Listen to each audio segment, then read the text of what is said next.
My name is Aaron Brock. I'm the Executive Director for Missoula Food Bank. Thank you all for coming. This is the third in our Food for Thought series. And so we're figuring out a little bit every time, and I'm sure the fourth one will be even smoother than this. But thanks for being here today, and I'm really excited to have a really awesome topic that we're going to chat about. I'm going to tell you a little bit about Missoula Food Bank before we jump into it. So we operate what's called a client choice model. What that means is we're set up like a small free grocery store. Families that need emergency food resources come to us and they get basic food so that they and their kids don't go hungry. And there are a couple of different ways that that happens, but mostly it's by walking through these doors. When someone comes through the doors at the food bank, they fill out a short intake survey. We ask about their income, their housing situation, who's in the family, ages, that sort of stuff.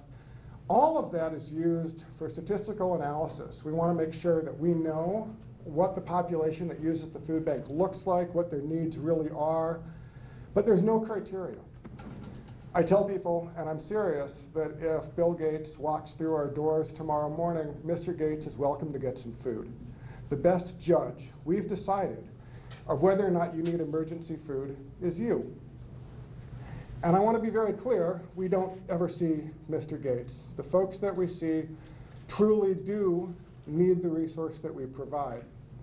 I think that when people think about hunger, there's this picture that comes to their heads. I remember when I came to the food bank in 2003, I had this picture of hunger that was the little kid on the cover of National Geographic. And then when I thought about hunger in my country or in my community, I thought about the guy under the bridge with the cardboard sign. And what I've seen at Missoula Food Bank is very, very different. It's much more folks who look just like those of us who are sitting in this room here today. I'm excited about the topic today, the paradox of hunger and obesity, because that was one of the big learnings for me. I remember walking through the food bank and seeing people of all body sizes. And that was amazing to me, that people who didn't look hungry, who looked well-fed, might indeed suffer from food insecurity. And it took me a while to get my head around that paradox. So I'm really excited that Dr. Brown is here today to talk about that and introduce you here in a few moments.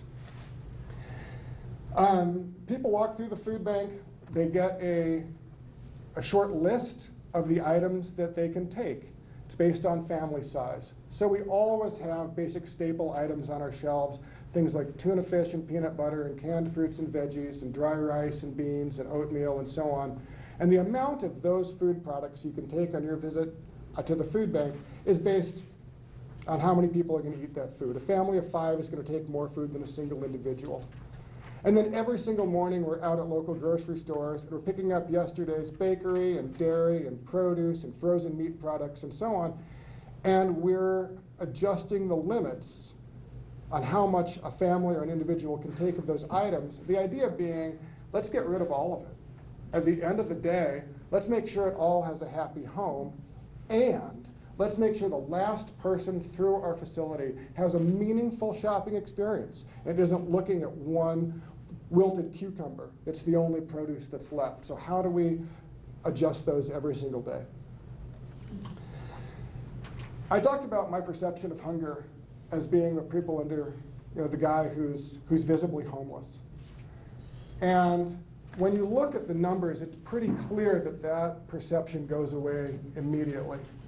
These numbers are from 2014, last calendar year, and you can see that during the year, more than 17,500 separate individuals received food at least once from the food bank. And in many cases, it was just once. We see over and over again people who are making it on a tight budget, but they're making it. They've got a house and a car, and their kids are in school with your kids, and they're getting by. And then something happens. There's a temporary job loss, there's an injury or an illness, or the car breaks down, and they come through our doors once or twice or maybe 3 times, and then darn it, they get their feet back under them, and we don't see them again. There is certainly another population of folks who relies on the food bank in an ongoing way. I think about our elder neighbors. If you're 80 and you're on a fixed income that's not sufficient to meet your living needs here in Missoula, you're probably not going to get a better job next month. It might be a part of how you survive to visit the food bank once or twice a month. And there is a small population, about 12% of the folks that we serve, who come that regularly. You can see here those 17,500 separate individuals combined to make up almost 100,000 services, with 1 in 3 of those services benefiting children. And then you can see some other numbers there for seniors and veterans. So food insecurity is addressed at Missoula Food Bank through emergency food assistance. And as I said, close to 40% visit exactly one time. You can see a big list there of at-risk populations. I'm not going to read them all for you.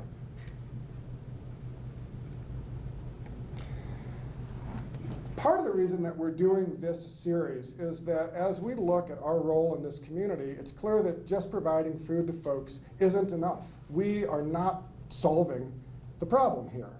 Missoula Food Bank provides what I think is a very necessary service, but it is a Band-Aid on the problem of food insecurity.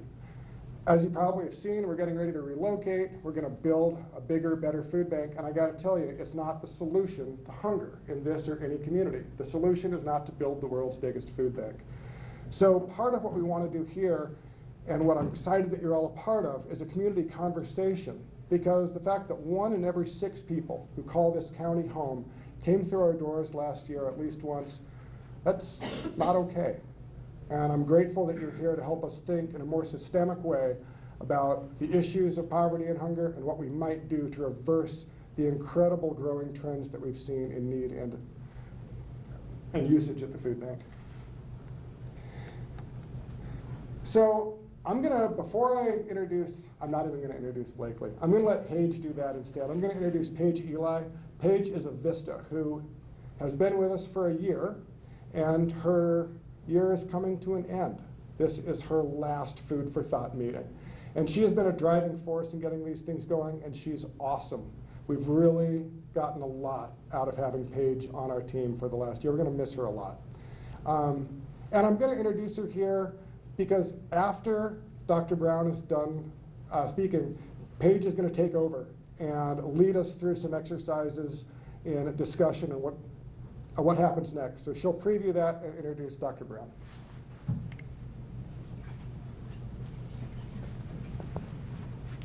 So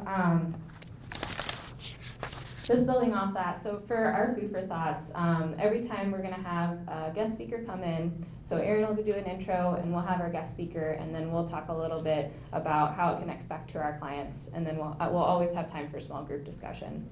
And so we're just delighted to have Blakely here today. And she is a registered dietitian and earned her PhD in nutritional biochemistry. She's done a wide array of research from food security to behavioral health to obesity and diabetes prevention, and most of her works with underserved and minority populations.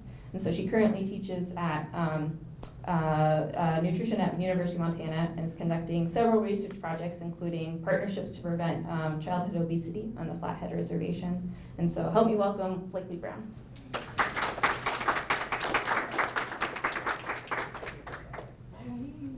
Thank you. I don't know if I need the Okay. microphone. Can you all hear me okay? It's a pretty small room. Okay, cool.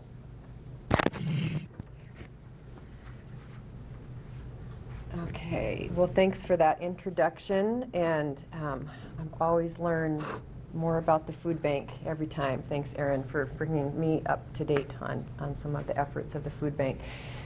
Here's where I'm going to go with everybody in the room for about the next 30 to 40 minutes. I'm going to talk a lot about hunger and food insecurity and those relationships to obesity, all really well founded in a lot of research that's been going on in this area for many, many years. And so here's my roadmap. We're going to start with some definitions and then look at some prevalence data for food insecurity and hunger, and then narrow in on some relationships and some recent research between these factors between hunger, food insecurity, and obesity. Talk more about some factors that are directly related to obesity, and then just giving a few ideas about some suggested strategies and solutions, And then it sounds that Paige is going to talk a little bit further about a recent survey that she conducted in the Missoula area around food insecurity and hunger, and then I'm really hoping we have time for these breakout sessions.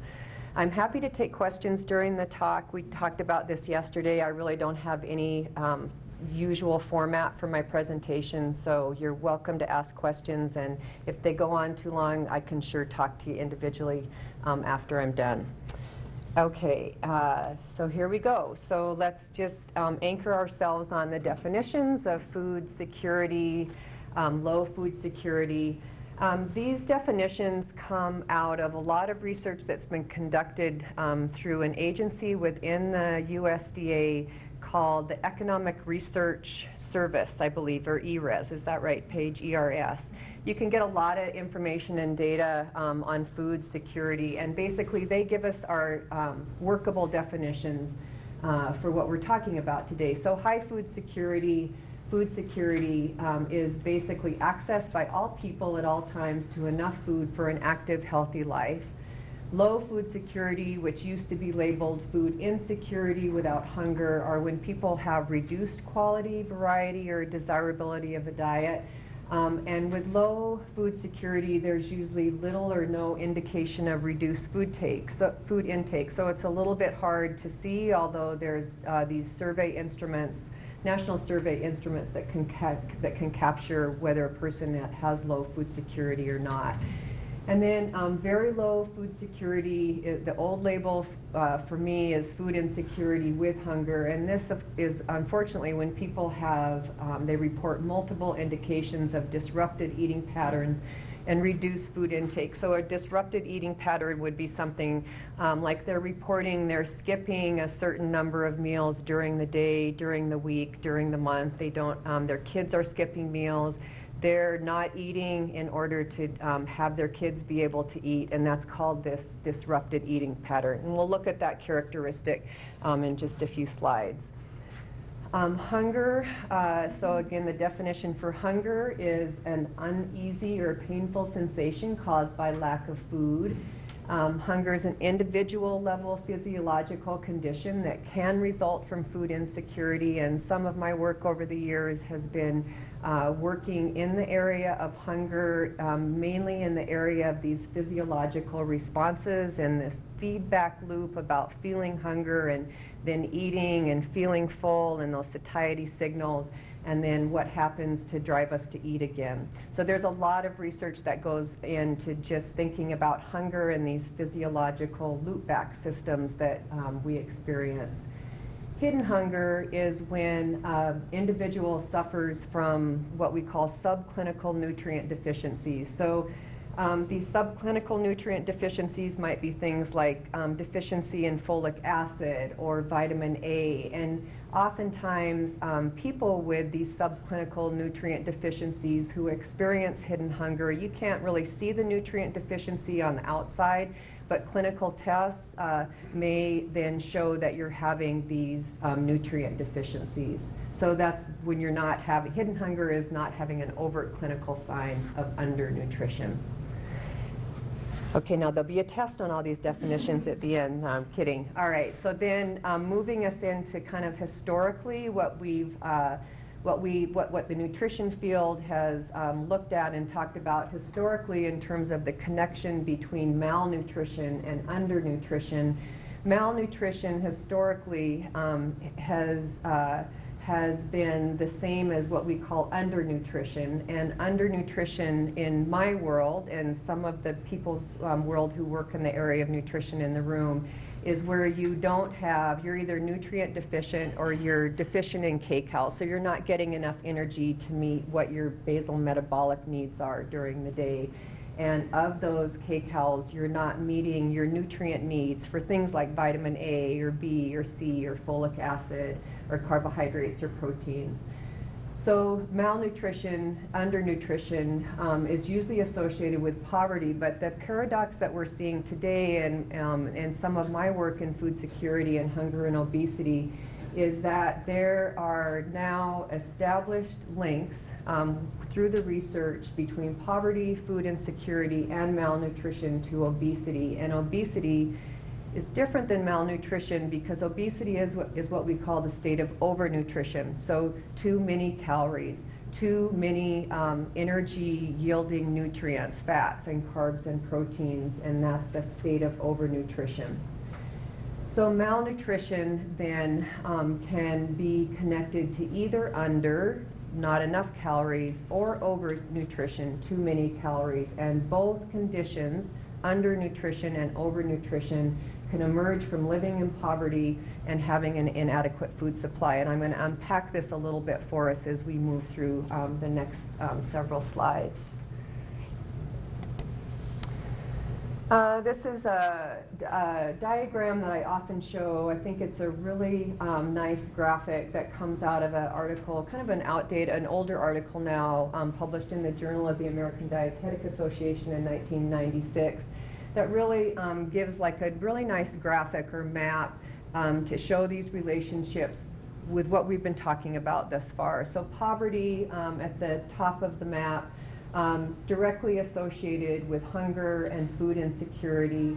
And then as you move down the map, you can see the indirect consequences of hunger and food security in terms of a person's state of being in undernutrition or overnutrition, and how either of those states, undernutrition or overnutrition, can then drive into clinical conditions like those nutrient deficiencies that I just talked about earlier, or obesity or overweight.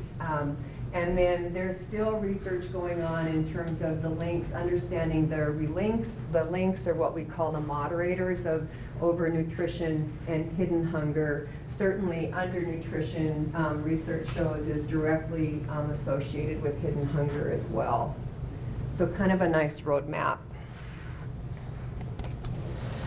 So unpacking hunger for just a couple slides here. So if you look at the dismal worldwide statistics for hunger, one person in every 8 experiences persistent hunger. And so we're moving into the realm of both hunger and hidden hunger. And data shows that 1 child dies every 5 seconds in our world from hunger-related causes. It's pretty hard to, get your heads around that living in Missoula, Montana, because we seem pretty far removed from those statistics. But if you, just pick up a recent newspaper, the newspaper of the day, we're often seeing, a certain number of people or thousands more people are being displaced from war, poverty, drought-stricken areas, moving into immigrant camps, living there. I mean, this is part of some of the big problems that are fueling such a high increase in hunger and the childhood deaths associated with it. Hunger, research shows, is linked with poverty, population growth, and environmental degradation. And I'll unpack a couple of those bottom ones towards the end of the talk today. Albert Geiser, please come to our now. For hunger, as I've just described in terms of living in a war-stricken area, places like Syria now has the largest immigrant camp in the world. I think they have over 1 million people living in this one area in Syria that are fleeing from the wars in that area. The prevalence of hunger is greater and the consequences are more severe in developing countries. But again, just bringing back that anchor about that very clear and direct relationship between poverty and hunger. The primary cause of hunger is poverty. And again, 1/4 of the people in our world living on the planet have no land, no possessions, lack safe housing, lack clean water and health care. And it's a real vicious circle when you get into that piece about poverty and hunger, where poverty causes hunger and then hunger worsens poverty. These are just, this is, let's see, 2010, a map from the Food and Agriculture Organization of the United Nations, just showing where these hunger hotspots are. Again, we're pretty, even though we do have hunger in the States and the European countries, we have far less prevalence of hunger in our country than other parts of the world, where, as you can see, Africa, many of those places in Africa are greater than 35% of the people in that country have hunger, and tracks into South America, and then some of the Eastern Asian countries as well.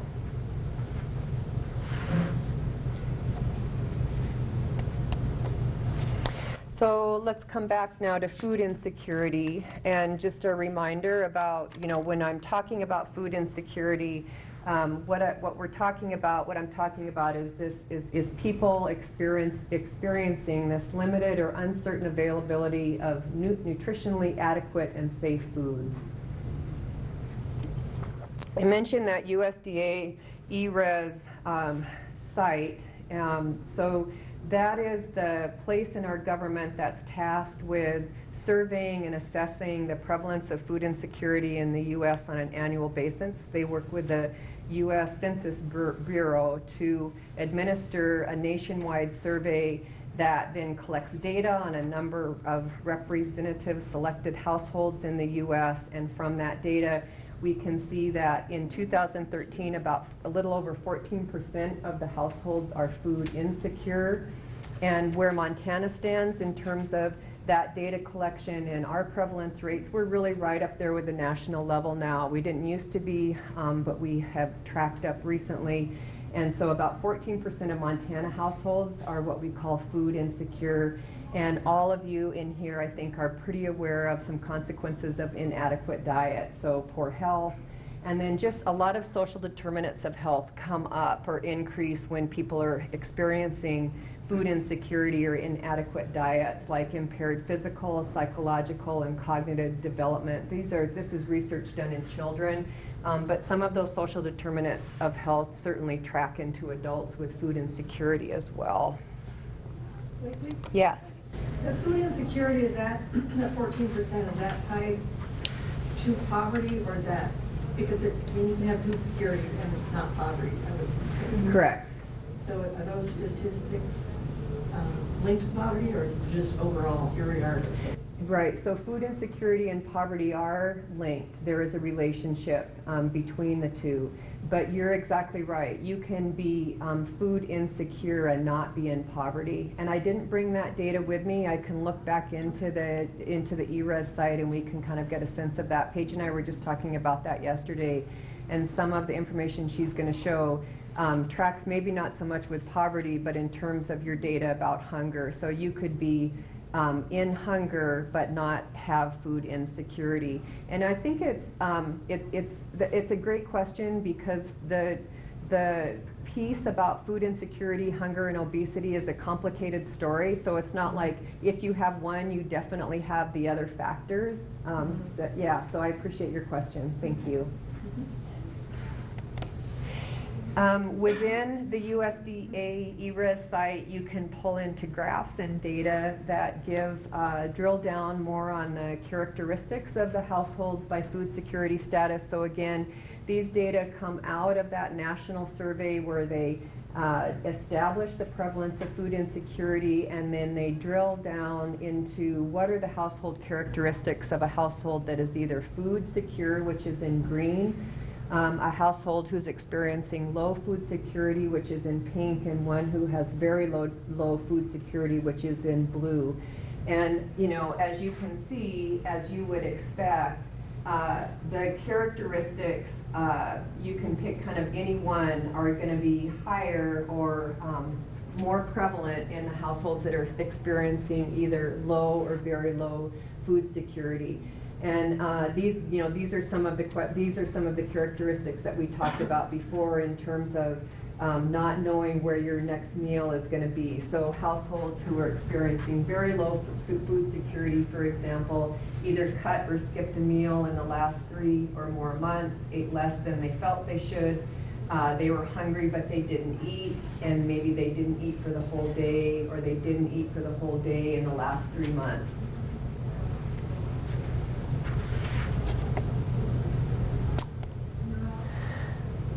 So the data, our Great Recession, right, in the U.S., the most recent one, tracking between December 2007 to early 2009, when the economy tanked and the housing went bust, and we really saw this dramatic increase in food insecurity in food insecure households during that time.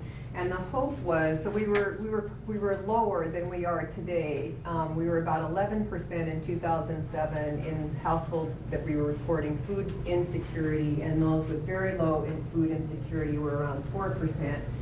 The Great Recession hit, food insecurity categories increased, and then the hope was that the unemployment rate would go down in 2009, which it did, and with that drop in the unemployment rate, that we would see those food insecure household levels drop with that drop in unemployment. However, that hasn't happened, and a couple of the reasons are that the annual inflation rate continues to rise, and the relative cost of food has continued to rise since 2009. So those are really the factors that are driving our staying high in food insecurity, rather than just dropping the unemployment rate and things then would drop back down again.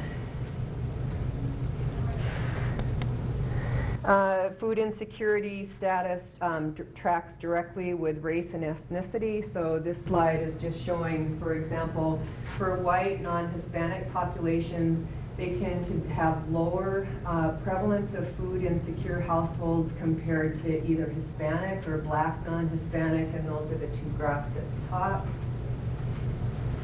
And then again, just another characteristic, and one of Erin's slides earlier on pointed this out, that head of households tracks with prevalence of food insecurity. So for example, married couples with family have the lowest prevalence, have some of the lowest prevalence of food insecure household, compared to the top one in orange. That's a female head of household with no spouse, and the second one, the gray, is the male head of household with no spouse. And then households with children under the age of 6 are typically higher in prevalence of food insecurity, for example, than married couple families.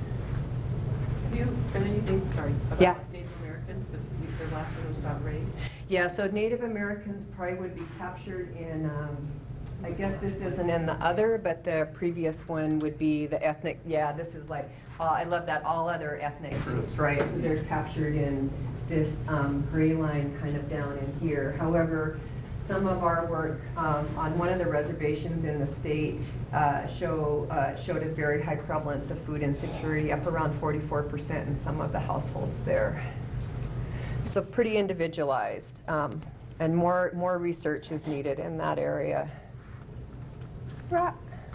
Okay, so back to some more graphs. How am I doing on time? You're my timekeeper. Okay, there's my time. Good. So here we go again. So just another graph. Again, this is what they call the poverty-obesity paradox. So poverty at the top, right? And we've unpacked that a little bit. Poverty directly driving hunger. And then the association between food insecurity and hunger and poverty. And hunger, again, bringing down on that graph. We've talked about it before in terms of driving undernutrition or malnutrition.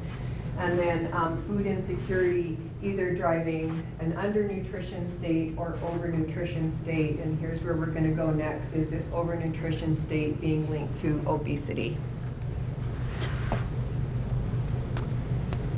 Whoop, why isn't this going? That's okay. All right. So we anchored in the, over here in the U.S., about a little over 14% of households, about 1 in 7 were food insecure. People, the poverty, prevalence of poverty in the U.S. has increased. About 47 million people living in poverty, up from about 37 million people in 2007. And the breakdown of some of the data for race and ethnicity in terms of poverty, with Hispanics and African Americans and children under the age of 18 years old having higher prevalence of poverty in our country versus others. Paige is going to talk more about the percentage of kids living in poverty in Montana, but it's going to be pretty similar to the national data. Worldwide, again, just thinking about this direct relationship between poverty and hunger and the associations with food insecurity, and then bringing that down into under or overnutrition and the chronic diseases associated with that. About 1.5 billion people live on just over $1 a day, and this is just showing again the comparisons of the poverty rates by age for Montana and the U.S. So less than 18, we're a little higher than the national average, a little lower than the national average in poverty for those between the ages of 18 to 64, and just about the same as the national rate for poverty for people 65 and older.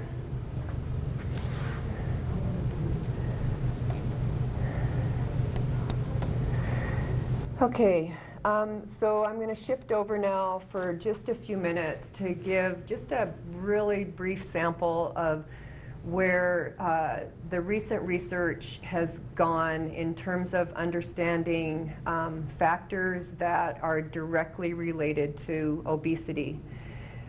This is fascinating area of research. If I had a second life or a third life as a nutritionist, I'd love to be more involved with some of the clinical studies that are working in these areas.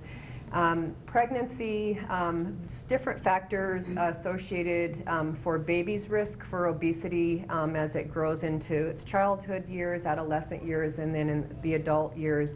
And research shows over and over again that baby either being low birth weight or high birth weight have much higher risks for becoming overweight or obese as a child and adult. And for me, the low birth weight was always like, how does that work? Like, how is that working if I have a low birth weight baby? How can they be at high risk for obesity? And much of it has to do with physiological mechanisms that are occurring in fat cells, and where the baby is laying down fat cells, and even pancreatic islet cell development in utero, that low birth weight babies tend to have the propensity to make more pancreatic beta cells that are then going to kick on those insulin responses and increase risk for insulin resistance. And that's at risk, that puts that baby at risk for being overweight or obese. And then the whole adipocyte fat cell biology research is absolutely fascinating. And those mechanisms inside the fat cell, either low birth weight or high birth weight, are again increasing that baby's risk to hold on to fat in a much different way, and which increases their risk for insulin resistance as they grow. Malnutrition and poverty, two huge factors driving babies' risk for later obesity. Maternal health, pre-existing diabetes, gestational diabetes, two major factors that also increase babies' risk for childhood and adulthood obesity later in life. The thrifty genotype is another area of vast research. National Institutes of Health pumping a lot of dollars into researching this thing called the thrifty genotype. Basically, what it is it's this ability to conserve calories by laying down more abdominal fat. And this often, the thrifty genotype we see is often occurring, historically occurring in people who've been like fleeing wars or in starvation periods. So the thrifty genotype actually shows up more in ethnic groups such as, and racial groups such as Native Americans and First Nations people in Canada. The Maori from New Zealand and Asian Pacific Islanders have a higher prevalence of this thrifty genotype, and that may be due to their relocation under reservations or having to survive during periods of starvation, wars. And the thrifty genotype, we know, is also people in immigrant populations and people in refugee camps today actually have a higher risk for developing this thrifty genotype. And certainly their children do in utero. So lots of research going on in that area. It's really quite fascinating. If you switch over to just thinking about globalization in nutrition for a minute, so there are lots of different economic forces that are interacting to the detriment of healthful nutrition. Just one of many examples are things like U.S. government price supports.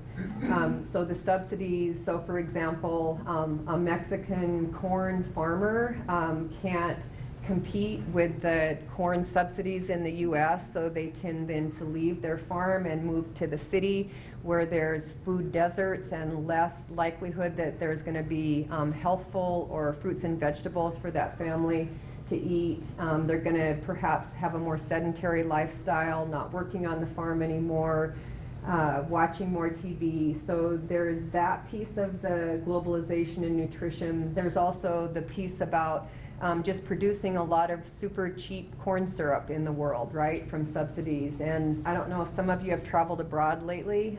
I did just recently, and the amount of kids that are drinking pop on the streets, huge liters of soda for $1, super cheap, super high in calories. And then just the piece about global outsourcing in terms of pushing people into sedentary, temporary jobs, and this is great for McDonald's and Burger Kings and Pizza Huts who can, give fast foods to those workers. So some things are really happening in a pretty big way in terms of the globalization and its unhealthful impacts on nutrition. And so just for more diagrams, another one that comes out of a 2007 review article, again, just kind of showing what I've been unpacking in terms of the relationships between industrialization and mechanization, urbanization, immigration, people moving from rural to urban environments, and what happens when they get to the urban environments. What happens with third world farmers, again, perhaps moving more into the city, away from their farms. We've talked just a minute ago about the global trade and its impacts on creating high fructose corn syrup, cheap fats, sugars from corn and soy.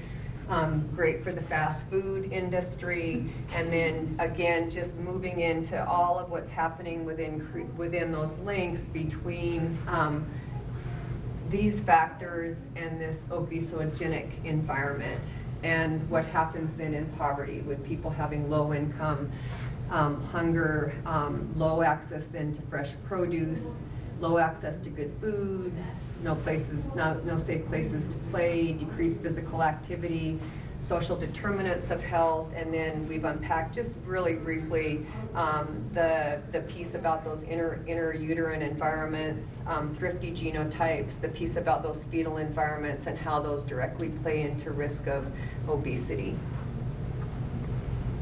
All right. Enough on those graphs. So back into some more data. About 17% of the kids in the U.S. are what we call obese, and so that's charting on those growth charts at having a BMI of the 95th percentile. I've seen that picture before. Yes, I think it's from Super Size Me. That movie Super Size Me. Maybe. It was online, I saw it. Was it? Yeah, that's where I Probably got it. reproduced from the movie. Yeah, I think so. I got it online. So we're looking at the same thing. Right. All right. So 12 million in the U.S. and about 32 million under the age of 5 are obese. For adults, the prevalence of obesity is about 33% of all adults in the U.S. now are obese. So this isn't even the overweight category. This is in the high category obese. I think, Rebecca, for adults, overweight obesity is now around 66%, right? About 2/3 of us, yeah. And in Montana, you can see our prevalence is still lower than this half of the country. Montana, we're anywhere between 20 to 25% adult obesity, and these are data from the Centers for Disease Control tracking this information in 2013. 35%.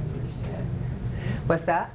Over 35%. Yeah, Mississippi they've always won the prize for the most obese people in the state. I don't know if that's a prize or what you call that. Yeah. And I think for Rebecca and some of the talks you can see slides where they overlay like the fast food companies onto this data, and CDC is a super great place to go if you're wanting to do an hour of just looking around, and you can find a slide like this, and then you'll see like in Mississippi there's just clusters of McDonald's and fast food restaurants, and the same happens in New York and some of these states with these higher obesity rates. Yeah, it's almost in a splotch along the Mississippi River and in the south. You almost what? Oh, in the south. One splotch. It's Yeah, the almost all south, fried contained food, around the low physical Mississippi River. activity. Yeah, exactly. Yeah. What if you were to put a poverty map over Oh there? yeah, we've got to do that for you. I know that would be good. Yeah, to put the I'm just poverty. wondering. Yeah, my sense is it's not going to directly track with obesity. Yeah, you're probably going to see some trends, but Not as clear as the that'd be fast good. food. Yeah. Probably. Yeah, because I'm thinking, in Montana, we're going to have poverty rates that may be similar to North Dakota, yet North Dakota has a higher obesity than Montana. So there's, again, it's just that complex conversation of lots of factors driving that. You could probably look at diseases in relation to obesity like diabetes and population segments. And I know that the Appalachian states, Yes. there's a big swath of poverty in that area. So that's why Virginia and Mississippi are very high. Yeah, so there, again, I think you're going to see some places trending, having those direct relationships, and some having not such a strong relationship where there are other factors involved. Good point. And that was, thank you for saying about obesity-related diseases, because that's the next slide. And so everyone in here is probably very aware of the different kinds of diseases that are related to obesity. And I didn't bring up the dismal, it's like $147 billion a year in annual healthcare costs to treat these diseases. And I think, what got me interested in working in this area years ago was waking up one morning and just feeling so terrible for my kids, in that they have to inherit all of this mess and the healthcare costs that are associated with treating all of these diseases. Okay, so back just kind of again thinking about globally, and then we're going to move to kind of thinking locally. So the global environment, I'm sure everyone in here is aware that the world's population is significantly increasing. This is a huge threat to the ability of the world to produce adequate and nutritionally healthful food. Of the 83 million people a year that are added to the population, 95% of those people are born in the most poverty-stricken areas of the world. So again, just that relationship then, always thinking back into relationship between obesity and poverty and health and hunger.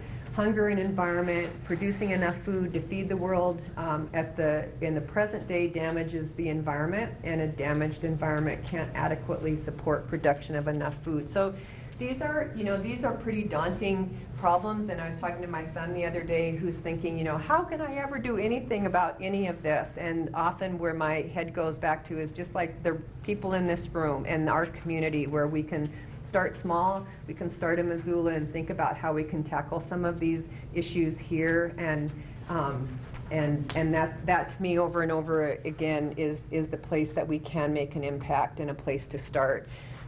Data from, the Census Bureau. This is a little outdated now. This comes from 2008, but again, you can just see the trajectory of the world's population. We're projecting to be around 10 billion people in the world by the time we get to 2050. And so this is a conversation that can certainly loop into a presentation of its own in terms of hunger-environment connections. So I just wanted to present one example of what I'm talking about here in terms of hunger and the environment. And this slide just talks about planting crops. And our current practices for growing food in the world negatively impacts native ecosystems and wildlife. And this, I think, is why we're just at this very critical time in our world in terms of thinking about how, if we have this huge growth in population, what kinds of agricultural practices and eating practices can we all adopt that will not be so harmful to the environments that we're hoping is going to sustain us for years and years to come. So using fertilizers, probably everyone in here is aware of that agriculture is the largest single source of non-point water solute pollution, and these kinds of practices then lead to the salt accumulations in a lot of the land around the world that used to support growing food, where overuse of the land, overuse of fertilizers, overuse of herbicides and pesticides injure the agriculture of the land in such a way that it can no longer be viable for supporting, growing food for the increasing population. And so things like salt accumulation happen. This is a picture of that happening. And some of the bigger biotech companies in the world now are trying to bioengineer plants and seeds so they can be salt resistant, because we know that if we keep our agricultural practices going this way, we're just going to have more and more wasteland. And so we're going to have some biotech or engineering for seeds that can actually survive in these areas that are super hard to grow food on. So I'll leave it with that, and then I'm just going to move over just for a few minutes and talk about some sustainable actions that we might want to think about taking here. So this is, again, moving back to thinking about eating lower on the food chain, so we're not so dependent on growing so much food to feed the livestock that we're eating for protein, and certainly plant-based diets. I'm a big advocate of plant-based diets for people of all levels of income and all households. In terms of plant-based diets can really give you the nutrient composition that you need to get your kcals in for the day, and your carbs and proteins and fats and nutrients. So meat-based diets, probably most of you know, they use a lot more water for food production. They use about twice as much energy, 2.5 times more energy, 13 times more fertilizer, and almost 1.5 times more pesticide than a vegetarian diet. And livestock consumes about 10 times as much grains as humans do.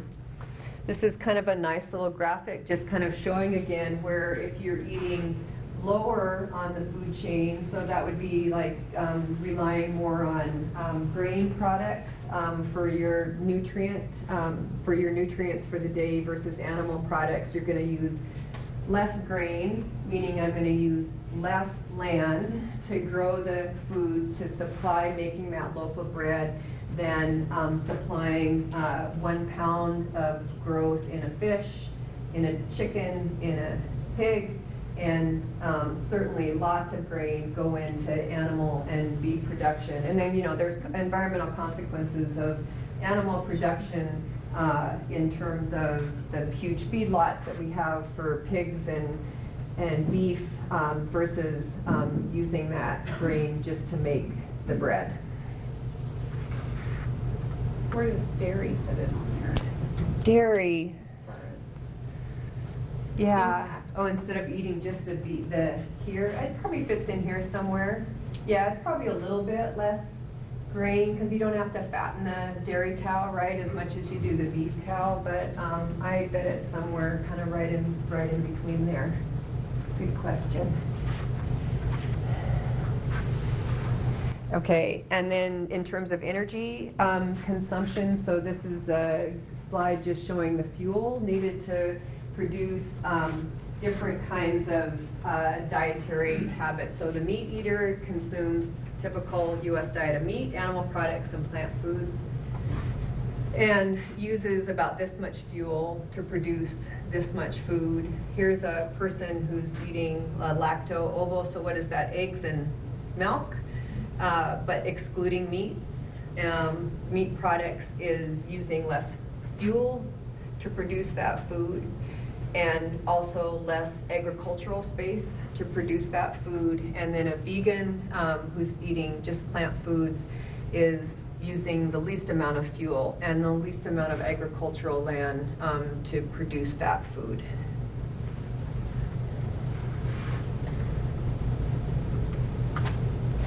And then not to be dismissed is the whole conversation and science around global warming and carbon output. And again, unfortunately, because I eat meat, I love meat. So I eat a bit of meat during the week, but the meat lover versus the vegan has a much higher CO2 footprint on the planet. And again, the no beef and the vegetarian lower carbon output effects on the planet than over here in the average diet. So over and over again, it's kind of like waking up in the morning and thinking about how I can shrink my carbon output on the planet, save local land, not use so much food from local agriculture. Where would a local, other question, local beef, grass-fed beef fit in on the, there? Maybe average, Uh-huh. yeah. So the cow isn't getting to the feedlot and getting fattened It's up not over having there. to- Yeah, it's not Mhm. having to Yeah. grains, But it's it's- not having to be transported as far. Yeah, I mean, I suppose it's here, but the animal still requires a lot of space for that feeding. Yeah, whether it's, and for sure grass-fed is gonna be a bit healthier than grain-fed. Yeah, yes. Where do government surplus foods come into all this? Like, when I was a teenager, I worked at a camp for underprivileged children. Mm-hmm. The government donated 1,500 pounds of Spam and Velveeta cheese. And so we had Spam in every form, 3 days, 3 meals a day for 3 weeks. And the idea was to fatten these kids up. Uh-huh. Is there a food surplus program now, and what is the government supplying? Erin, I'll let you probably know that better than I do right now. Yeah. It's slightly better than that today. So there's a couple of different programs. At Missoula Food Bank, we operate the community, CSFP, community food, what does it stand for? Community food. Commodity food. And that is a program that's specific, in our case, for income eligible homebound seniors. So one thing that we do each month is there's a delivery program that brings about 410 of those packages out into the community, right into the doors, into the kitchens of these folks who cannot access the food bank. So that's really the only place where we have consistently gotten that food. We're in the process right now of starting some open feeding sites for kids here in the summer where there's some government food, but it's not the Velveeta cheese or the Spam, at least for the kids. There is a cheese product that's a part of the commodity food program for seniors, but it's also oats and cereal, and there's some good food in there. And I will just say as a pitch for us, we supplement that food with our own food to make it more nutritionally valuable. I know there's a nutrition program for seniors that Missoula Aging Services handles, and they have coupon things for people 60 and over for the markets, and I volunteer on Saturdays for that program. They are not allowed to spend their coupons on cheese, meats. It's very interesting. So they are addressing, and this is a statewide nutrition, probably nationwide for all I know. But that's one good thing that's happening. Their coupons go for veggies and things like that. So that's a help anyway. And I think though the schools still use commodity foods, right? Can you speak to Native American commodities? Because I know they're still getting the cheese product and high-fat foods. Yeah, and there's a lot of butter. A lot of pretty high use of commodities on reservations, but the FDPIR, the supplemental, the commodity program for reservations, they have improved their package. So they actually now offer a whole list of variety of more healthful, lower calorie, low fat, higher fiber, more nutrient dense foods. But it takes some education, and that's the piece that they don't offer. So they offer they offer the 2 lists without any kind of local education to the people. So yeah. I heard a shocking statistic on NPR yesterday that Native Americans can cut 20 years off their expected lifespan over the typical Caucasian person. And I thought that was horrible, but a lot of that speaks with the kinds of diets that are available. Yeah, well, and the diet's feeding into the predisposition for things like thrifty genotypes and adverse uterine environments for the kids that are growing up. So it's kind of like Triple whammy. Exactly, exactly. And then just these social determinants of health: high stress, high poverty, unemployment rates, poor mental health. They track. I mean, those factors track higher in Native versus non-Native populations. So all tied into that really vicious cycle, and that life expectancy data. That doesn't surprise me. Yeah. Okay, I've got one more slide and then you're up, Paige. So again, you guys kind of get my emphasis here in terms of thinking about local, that was about eating lower on the food chain, and then just locally grown products. We're going to cut out that middleman or that huge transportation costs, which again is spending more energy and more fuel and more money on food. I haven't looked at the data for a few years, but maybe 4 years ago, when I was working more actively in the area with CFAC, it was something like 99% of Montana products, Montana-grown products, are trucked out of state, and then we truck a certain portion of those back in state. So just that cost alone, yeah, we can do better in terms of really advocating for and making it known that we want to buy locally grown products, working with the legislative session to reintroduce and increase the number of processing plants in the state. Some of you in this room, I know, have been involved in those efforts. And so for me, eating local supports, in my mind, that supports local economies and jobs and keeps people here, farmers, people who want to farm here, continuing to farm here. And then thinking about, of that more significant return on the money to the economy, to our local economy, is there ways then that we can work with organizations in Missoula to take some of that money to invest in the components that drive up food insecure households. So improving education, job training, services to adults with disabilities, and low-income households in order to improve their food security and decrease their hunger. And that is what I got. Thank you. Yeah, you're welcome. So I want to have enough time for small group discussion, and so I'm going to talk a little bit, and then we'll break into groups, and Blakely will be able to go around to the small groups to answer questions. But we did a survey recently for elementary school parents in Missoula, and that 1 in 5 kids in Montana, and then for Missoula County, from Kids Count, are in poverty, and then it could be a separate 1 in 5 that are food insecure. And we saw that from the survey, that there's from all schools and from all income levels. And so while it wasn't random, it was a widespread sample. And 130 families responded to the survey, and of the 26 of them out of that 130 said, yes, there was a time in the last 12 months where I could not afford to buy all the food my family and I needed. And so a big portion of our families in Missoula going to our schools are food insecure, but that would be the low food security. And what I think shocking is that over half of those families said that they had to skip a meal or eat smaller amount than they felt they needed to get through that time because there wasn't enough food. And so just like Blakely was saying, that oftentimes, and we heard this from comments in the survey and from our clients in interviewing, that oftentimes parents will go without so their kids can have food. Or if they have enough money for ramen for all of them, they'll give their kids the vegetables.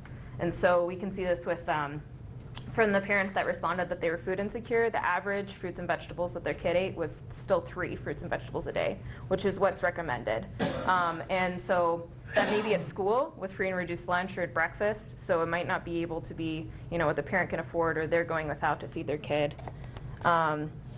So thinking about that with that the parents often sacrificing for their kid, but even still, 76% of these parents that were food insecure said their children doesn't eat as healthy as they would like. And why not? Over half of them said that they don't have enough time, that they're busy, maybe they're working multiple jobs, and then that healthy food is too expensive, and especially fruits and vegetables. So more so about not having enough time and not having enough money, more than not knowing how to cook and prepare their food. And so 80% of those who indicated they were food insecure are signed up for SNAP. And SNAP is based off of income. And so for a lot of our clients, as well as for some of these clients on the survey, they may not be eligible for SNAP. Things not taken into consideration are medical debt, school loans, rent's capped at $500, so if they have a very high rent, that can make them ineligible for SNAP or to not receive the benefits that they might need. And so SNAP, previously called food stamps, so an individual, and this is different for different size families, can receive between $16 to $189 per month. And the average benefit for a person in Montana per day is only $4. And for our clients, the average is $237 per day per person. And that's extremely difficult to eat well. And so if you're food budgeting, and a lot of our clients, this is their budget for food, is what they receive on SNAP. And so if you're food budgeting, you know, having some Pop-Tarts in the morning, a cup of noodles and a soda and chips for lunch, and then maybe some hot dogs and mac and cheese for dinner and some cookies for dessert, that it's delicious. You know, maybe it's just you're in crisis or there's other stressful things happening in your life, and this is something that you're able to take enjoyment in, and that it's filling and that you feel full, and that's under $4. And that would be satiating for, you know, an adult, for a person who's active, or for a person, you know, who's 6 feet tall. Versus if you're trying to eat healthy, and you know a lot of our clients are, that if you're trying to get that 5 recommended fruits and vegetables a day, that it's extremely hard to get enough to feel full. That, you know, even eating these cheap foods and having that cheap caffeine, if you need that in the morning, of having oatmeal and tea and the peanut butter and jelly sandwich and pasta, and then just adding in those vegetables, that only adds up to 1,500 calories. Which might be enough for a child, or it might be enough for a small female. But if, you know, like a high schooler's active, or, you know, if you're 6 feet tall, or, you know, if your job requires that physical requirement, that's not enough calories to feel full. And so it's very hard to get those nutrients you need. So that's just kind of some food for thought.